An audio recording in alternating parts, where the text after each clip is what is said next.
ದಿನಗಳಿಂದ ಮುಂಗಾರು ಮಳೆ ಅಬ್ಬರಿಸ್ತಾ ಇದೆ. ನಿರಂತರವಾಗಿ ಮಳೆ ಬರ್ತಾ ಇದೆ. ಕರಾವಳಿ ಮಲೆನಾಡು ಭಾಗದಲ್ಲಿ ನಿರಂತರವಾಗಿ ವರ್ಷಧಾರೆಯಾಗ್ತಾ ಇದ್ದು, ಈ ಹಿನ್ನೆಲೆಯಲ್ಲಿ 5 ಜಿಲ್ಲೆಗಳಿಗೆ ಇವತ್ತು ರೆಡ್ ಅಲರ್ಟ್ ಅನ್ನ ಘೋಷಣೆ ಮಾಡಲಾಗಿದೆ. ಮುಂಗಾರು ಮಳೆ ಅಬ್ಬರಿಸ್ತಾ ಇರುವ ಸಂದರ್ಭದಲ್ಲಿ ಈಗ 5 ಜಿಲ್ಲೆಗಳಿಗೆ ಹೆಚ್ಚಿನ ನಿಗಾವನ್ನ ವಹಿಸಬೇಕಾಗುತ್ತೆ. ರೆಡ್ ಅಲರ್ಟ್ ಅನ್ನ ಘೋಷಣೆ ಮಾಡಲಾಗಿದೆ. ಯಾವ್ಯಾವುದು 5 ಜಿಲ್ಲೆಗಳು? ದಕ್ಷಿಣ ಕನ್ನಡ, ಉತ್ತರ ಕನ್ನಡ, ಉಡುಪಿ, ಚಿಕ್ಕಮಗಳೂರು, ಶಿವಮೊಗ್ಗ, ಈ 5 ಜಿಲ್ಲೆಗಳಿಗೆ ರೆಡ್ ಅಲರ್ಟ್ ಅನ್ನ ಘೋಷಣೆ ಮಾಡಲಾಗಿದೆ. 5 ದಿನ 5 ಜಿಲ್ಲೆಗಳಲ್ಲಿ ಭಾರೀ ಮಳೆಯ ಮುನ್ಸೂಚನೆಯನ್ನ ಹವಾಮಾನ ಇಲಾಖೆ ಕೊಟ್ಟಿದೆ. ಇನ್ನು ಯಾವ್ಯಾವ ಜಿಲ್ಲೆಗಳಿಗೆ ಆರೆಂಜ್ ಅಲರ್ಟ್ ಅಂತ ನೋಡೋದಾದ್ರೆ ಬೀದರ್, ಕಲಬುರಗಿ, ಹಾಸನ, ಮಂಡ್ಯ, ಮೈಸೂರು, ಚಾಮರಾಜನಗರ ಜಿಲ್ಲೆಗೆ ಆರೆಂಜ್ ಅಲರ್ಟ್. ಹಾಗೆಯೇ ಯೆಲ್ಲೋ ಅಲರ್ಟ್ ಇರುವಂತಹ ಜಿಲ್ಲೆ ಬೆಂಗಳೂರಿಗೆ. ಸೊ ಇವತ್ತು ಸಾಧಾರಣ ಮಳೆ ಆಗುವಂತಹ ಸಾಧ್ಯತೆಗಳು ಇದೆ. 5 ಜಿಲ್ಲೆಗಳಲ್ಲಿ ಮಾತ್ರ ರೆಡ್ ಅಲರ್ಟ್ ಕಂಟಿನ್ಯೂ ಆಗಿದೆ. 5 ಜಿಲ್ಲೆಗಳಿಗೆ ಈಗಾಗಲೇ ರೆಡ್ ಅಲರ್ಟ್ ಅನ್ನ ಇನ್ನೂ ಕೂಡ ಕಂಟಿನ್ಯೂ ಮಾಡಲಾಗ್ತಾ ಇದ್ದು, ಇನ್ನು 5 ದಿನಗಳ ಕಾಲ ಮಳೆ ಹೆಚ್ಚಿನ ಪ್ರಮಾಣದಲ್ಲಿ ಬರುವಂತಹ ಸಾಧ್ಯತೆ ಇದೆ. ಕರಾವಳಿ ಮತ್ತು ಮಲೆನಾಡಿನ ಈ 5 ಜಿಲ್ಲೆಗಳಲ್ಲಿ ವರ್ಷಧಾರೆ ನಿರಂತರವಾಗಿ ಈಗಾಗಲೇ ಬರ್ತಾ ಇದೆ. ಹಾಗಾಗಿ ಮಳೆಯಿಂದ ಆಗುವ ಅನಾಹುತಗಳನ್ನು ತಡೆಗಟ್ಟೋದಕ್ಕೂ ಕೂಡ ಎಲ್ಲಾ ರೀತಿಯ ಕ್ರಮಗಳನ್ನು ಆಯಾಯ ಜಿಲ್ಲಾಡಳಿತ ತೆಗೆದುಕೊಂಡಿದೆ.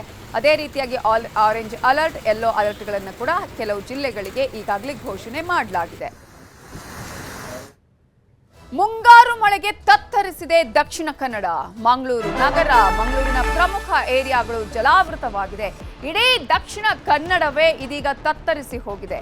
ಹಲವು ಭಾಗಗಳಲ್ಲಿ ನೀರಿನ ಪ್ರಮಾಣದಲ್ಲಿ ಏರಿಕೆಯಾಗಿದೆ. ಕಾರಣ ಚರಂಡಿ ಆಗಿರ್ಬೋದು, ರಾಜಕಾಲುವೆಗಳಿಂದ ರೋಡ್ಗಳಿಗೆ ನೀರು ನುಗ್ತಾ ಇದೆ. ಇಡೀ ದಕ್ಷಿಣ ಕನ್ನಡದ ಪ್ರಮುಖ ಭಾಗ ಅಂತ ಹೇಳಿದ್ರೆ ಅದು ಮಂಗಳೂರು. ಮಂಗಳೂರಲ್ಲಿ ಇಂತಹ ಸಮಸ್ಯೆ ಈಗ ಜಾಸ್ತಿ ಆಗಿದೆ. ಮಂಗಳೂರಲ್ಲಿ ಪ್ರತಿ ಮಳೆಗಾಲದಲ್ಲೂ ಕೂಡ ನೆರೆಯ ಸಮಸ್ಯೆ ತಪ್ತಾ ಇಲ್ಲ. ಕೇವಲ ಹೆಸರಿಗಷ್ಟೇ ಸ್ಮಾರ್ಟ್ ಸಿಟಿ ಆಗಿದೆ, ಆದರೆ ಬರೀ ಅವ್ಯವಸ್ಥೆಯ ಆಗರ ಆಗ್ತಾ ಇದೆ. ಪ್ರತಿ ವರ್ಷ ಮಂಗಳೂರಲ್ಲಿ ಇದೇ ರೀತಿಯಾದಂತಹ ಸಮಸ್ಯೆ ಉಂಟಾಗ್ತಾ ಇದೆ. ದೃಶ್ಯಗಳಲ್ಲಿ ತೋರಿಸ್ತಾ ಇದ್ದೀವಿ. ಇಡೀ ಮಂಗಳೂರಿನ ಬೇರೆ ಬೇರೆ ಭಾಗಗಳಲ್ಲಿ ನೀರು ಯಾವ ರೀತಿಯಾಗಿ ತುಂಬಿಕೊಂಡಿದೆ. ಅದರಲ್ಲೂ ಪ್ರಮುಖ ಭಾಗಗಳಲ್ಲೇ ನೀರಿನಿಂದಾಗಿ ಜನ ಅಲ್ಲಿ ಕಷ್ಟವನ್ನು ಅನುಭವಿಸ್ತಾ ಇದ್ದಾರೆ. ವಾಹನ ಸಂಚಾರ ಮಾಡೋದಕ್ಕೆ ವಾಹನ ಸವಾರರು ತೀವ್ರ ತೊಂದರೆಯನ್ನ ಅನುಭವಿಸ್ತಾ ಇದ್ದಾರೆ. ನೀರಲ್ಲೇ ಹೋಗಬೇಕಾದಂತಹ ಅನಿವಾರ್ಯ ಪರಿಸ್ಥಿತಿ ಇದೆ. ತಗ್ಗಿರುವಂತಹ ಪ್ರದೇಶಗಳಲ್ಲಿ ಮನೆಗಳಿಗೆ ನೀರು ನುಗ್ಗಿದೆ. ಅನೇಕ ಕಟ್ಟಡಗಳು, ಅಪಾರ್ಟ್ಮೆಂಟ್ಗಳಿಗೆ ನೀರು ನುಗ್ಗಿರುವಂತಹ ಪರಿಣಾಮವಾಗಿ ಜನಜೀವನ ಅಸ್ತವ್ಯಸ್ತವಾಗಿದೆ. ಸೊ ಮಂಗಳೂರಿನ ಹಲವು ಭಾಗಗಳಲ್ಲಿ ಈಗಾಗಲೇ ಸಾಕಷ್ಟು ಸಮಸ್ಯೆಗಳು ಆಗಿದೆ. ಅದರಲ್ಲೂ ಮಂಗಳೂರಿನ ಅನೇಕ ಹೃದಯ ಭಾಗದಲ್ಲಿರುವಂತಹ ಪ್ರದೇಶಗಳಲ್ಲಿ ಯಾವೆಲ್ಲ ಒಂದು ಪ್ಲೇಸ್ಗಳನ್ನು ನಾವು ಗಮನಿಸ್ತಾ ಹೋಗೋದಾದ್ರೆ, ಈಗಾಗಲೇ ಮಂಗಳೂರಿನ ಅನೇಕ ಲೊಕೇಶನ್ಗಳನ್ನು ನಾವು ನಿಮಗೆ ತೋರಿಸ್ತೀವಿ. ಅವೆಲ್ಲವೂ ಕೂಡ ಬಹಳ ಇಂಪಾರ್ಟೆಂಟ್ ಆಗಿರುವಂತಹ ಪ್ರದೇಶಗಳು. ಯಾವುದು? ಮೊದಲನೇದಾಗಿ ಪಂಪ್ವೆಲ್ ಸರ್ಕಲ್. ಇಡೀ ಒಂದು ದಕ್ಷಿಣ ಕನ್ನಡದಲ್ಲಿರುವಂತಹ ಮಂಗಳೂರು ನಗರದಲ್ಲಿ ಇರುವಂತಹ ಈ ಪಂಪ್ವೆಲ್ ಸರ್ಕಲ್ ಕಂಪ್ಲೀಟ್ ಆಗಿ ಮೊನ್ನೆ 48 ಗಂಟೆಗಳ ಕಾಲ, ಮೊನ್ನೆಯಿಂದ ನಿನ್ನೆವರೆಗೂ ಸುರಿದಂತಹ ಮಳೆಗೆ ಜಲಾವೃತ ಆಗಿದ್ದನ್ನ ನಾವು ಗಮನಿಸಬಹುದು. ಇಡೀ ಫ್ಲೈಓವರೇ ಒಂದು ದೊಡ್ಡ ಮಟ್ಟದಲ್ಲಿ ಆ ಹಿಂದೆ ಅನೇಕ ಆರೋಪಗಳಿಗೆ ಕೂಡ ಕಾರಣ ಆಗಿತ್ತು. ಇದೀಗ ಈ ಪಂಪ್ವೆಲ್ ಸರ್ಕಲ್ ಭಾರಿ ಗಾಳಿ ಮಳೆಗೆ, ನಿರಂತರವಾದಂತಹ ಮಳೆಗೆ ನಿನ್ನೆ ಕಂಪ್ಲೀಟ್ ಆಗಿ ನೀರಿನಿಂದ ಆವೃತ ಆಗಿತ್ತು. ರಾಜಕಾಲುವೆಯಲ್ಲಿ ನೀರು ಹರಿದಿತ್ತು.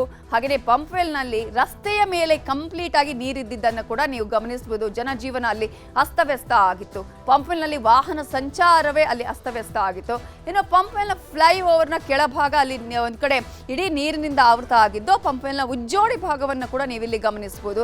ಇಡೀ ಒಂದು ಪಂಪ್ವೆಲ್ನ ಉಜ್ಜೋಡಿ ಭಾಗ ಅಲ್ಲಿ ಎಲ್ಲಿ ನೋಡಿದ್ರು ಕೂಡ ಕಾಣ್ತಾ ಇದ್ದಿದ್ದು ನೀರು ನೀರು ಅನ್ನುವಂಥದ್ದು. ಯಾಕಂತ ಹೇಳಿದ್ರೆ ಅಲ್ಲಿನ ವಿದ್ಯಾರ್ಥಿಗಳಾಗಿರ್ಬೋದು, ಜನರು ಹೋಗೋದಿಕ್ಕೂ ಕೂಡ ಹರಸಾಹಸ ಪಟ್ಟರು.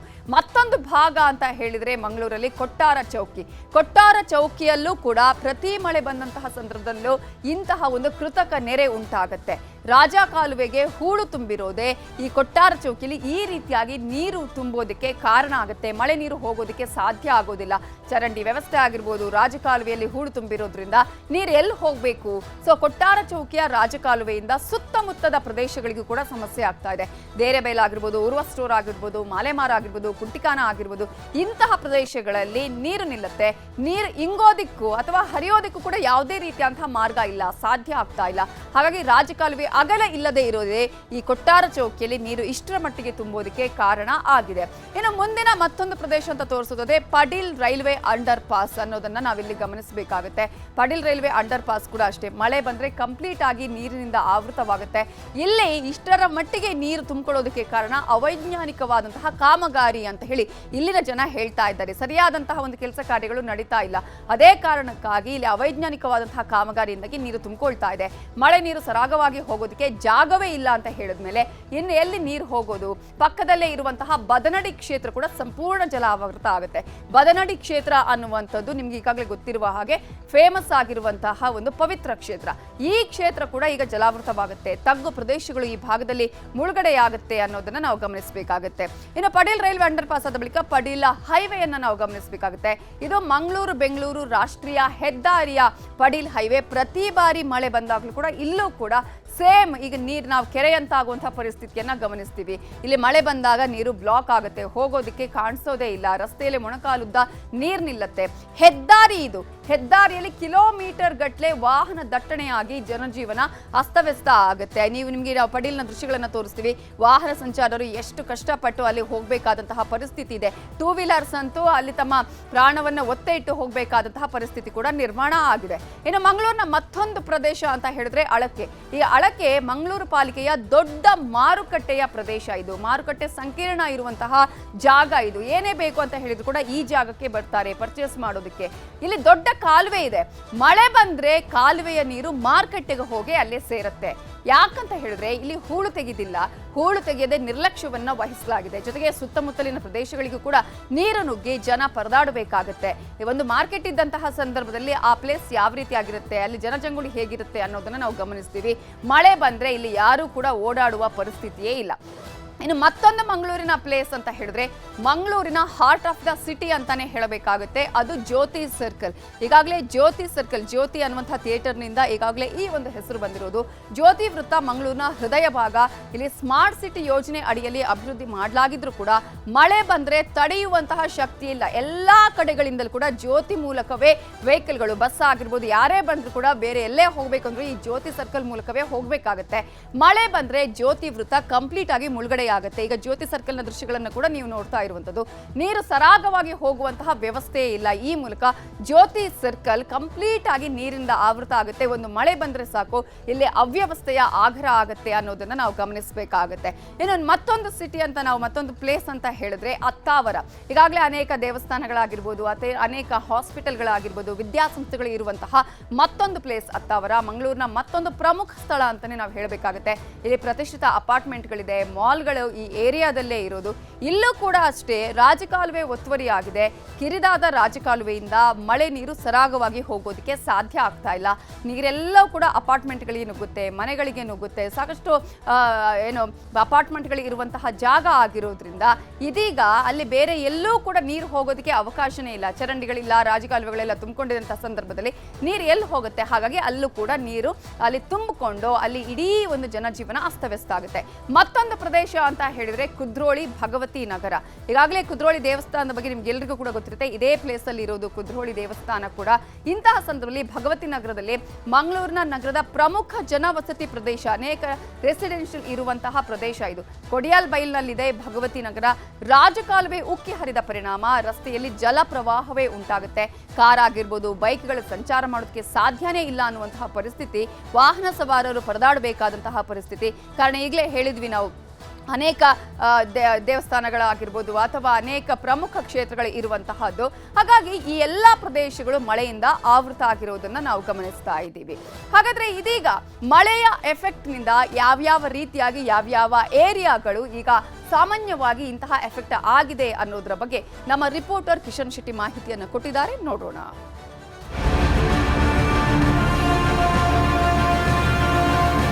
ಮಂಗಳೂರಲ್ಲಿ ಅರಬ್ಬಿ ಸಮುದ್ರ ರೌದ್ರಾವತಾರವನ್ನ ತೋರ್ತಾ ಇದೆ. ಆಳೆತ್ತರದ ಅಲೆಗಳು ದಡವನ್ನ ಅಪ್ಪಳಿಸ್ತಾ ಇದೆ. ನಾನೀಗ ಮಂಗಳೂರಿನ ಉಳ್ಳಾಲದ ಬಟ್ಟಪ್ಪಾಡಿಯ ಕಡಲ ಕಿನಾರೆಯಲ್ಲಿದ್ದೇವೆ. ದೃಶ್ಯಗಳಲ್ಲಿ ಗಮನಿಸ್ತಾ ಇದ್ದೀರಿ ಗಾಳಿಯ ವೇಗ ಯಾವ ರೀತಿಯಾಗಿದೆ ಅಂತ ಹೇಳಿ. ಗಂಟೆಗೆ 35ರಿಂದ 45 ಕಿಲೋಮೀಟರ್ ಅಷ್ಟು ಗಾಳಿಯ ವೇಗ ಇರುತ್ತೆ ಅಂತ ಹೇಳಿ ಹವಾಮಾನ ಇಲಾಖೆ ಹೇಳಿರುವಂತದ್ದು. ಭಾರಿ ಗಾತ್ರದ ಅಲೆಗಳು ದಡವನ್ನ ಅಪ್ಪಳಿಸ್ತಾ ಇದೆ. ಹಾಗಾಗಿ ಉಳ್ಳಾಲದ ಬಟ್ಟಪ್ಪಾಡಿ, ಸೋಮೇಶ್ವರ, ಉಚ್ಚಿಲ ಮುಂತಾದ ಭಾಗದಲ್ಲಿ ಭಾರಿ ಕಡಲ್ಕೊರೆತ ಆಗ್ತಾ ಇರುವಂತದ್ದು. ಕಳೆದ ಹಲವಾರು ವರ್ಷಗಳಿಂದ ಬಟ್ಟಪ್ಪಾಡಿಯ ಪರಿಸ್ಥಿತಿ ಇದೇ ರೀತಿಯಾಗಿದೆ. ಕಡಲು ಹಿರಿದಾಗ್ತಾ ಇದೆ, ಇಲ್ಲಿನ ಜನವಸತಿ ಕಡಿಮೆ ಆಗ್ತಾ ಇದೆ. ಪ್ರತಿ ವರ್ಷ ಈ ಭಾಗಕ್ಕೆ ಬರುವಂತಹ ಸಚಿವರು, ಶಾಸಕರು ಒಂದು ಮಾತನ್ನು ಹೇಳ್ತಾರೆ, ಮುಂದಿನ ವರ್ಷದಿಂದ ಶಾಶ್ವತವಾಗಿ ಕಡಲ್ಕೊರೆತವನ್ನ ನಿವಾರಣೆ ಮಾಡ್ತೀವಿ ಅಂತ ಹೇಳಿ. ಆದ್ರೆ ಇಲ್ಲಿ ತನಕ ಆ ಮಾತು ನಿಜವಾಗ್ತಾ ಇಲ್ಲ.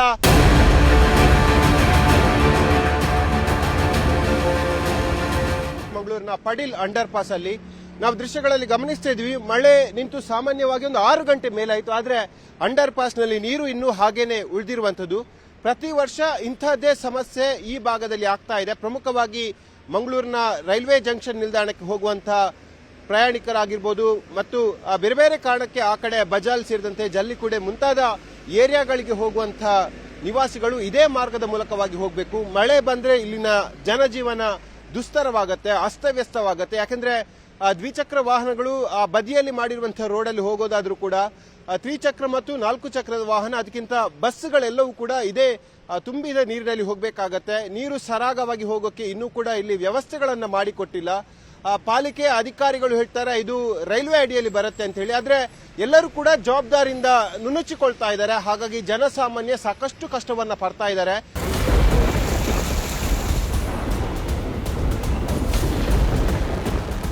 ನಾನೀಗ ಪಂಪೆಲ್ ಸರ್ಕಲ್ ಅಲ್ಲಿ ಇದೆ. ದೃಶ್ಯಗಳಲ್ಲಿ ಗಮನಿಸ್ತಿರ್ಬೋದು, ಈ ಹಿಂದಿನ ಮಹಾವೀರ ವೃತ್ತ ಇದು. ಪ್ರತಿ ಮಳೆಗಾಲದಲ್ಲಿ 1-2 ತಾಸು ಜೋರಾಗಿ ಮಳೆ ಬಂದ್ರೆ ಈ ಪಂಪೆಲ್ ಫ್ಲೈಓವರ್ನ ಕೆಳಭಾಗ ಸಂಪೂರ್ಣವಾಗಿ ಜಲಾವೃತಗೊಳ್ಳುತ್ತೆ. ಇಲ್ಲಿನ ಜನ ಬಹಳಷ್ಟು ಸಂಕಷ್ಟವನ್ನು ಅನುಭವಿಸ್ತಾರೆ. ಯಾಕಂದ್ರೆ ಮಂಗಳೂರು ನಗರಕ್ಕೆ ಇರುವಂತಹ ಹೆಬ್ಬಾಗಿಲು ಅನ್ನೋದನ್ನ ಪಂಪೆಲ್ ಕರಿಬಹುದು. ಆದ್ರೆ ಇಲ್ಲಿ ಯಾಕೆ ಇಂಥ ಸಮಸ್ಯೆ ಆಗತ್ತೆ, ಪ್ರತಿ ವರ್ಷ ಜನ ಯಾಕೆ ಸಂಕಷ್ಟವನ್ನ ಅನುಭವಿಸ್ತಿದ್ದಾರೆ ಅಂತ ಹೇಳಬೇಕಾದ್ರೆ ಪಕ್ಕದಲ್ಲಿ ಹರಿಯುವಂತ ರಾಜಕಾಲುವೆಯನ್ನ ಗಮನಿಸ್ತಾ ಇದ್ದೀರಿ.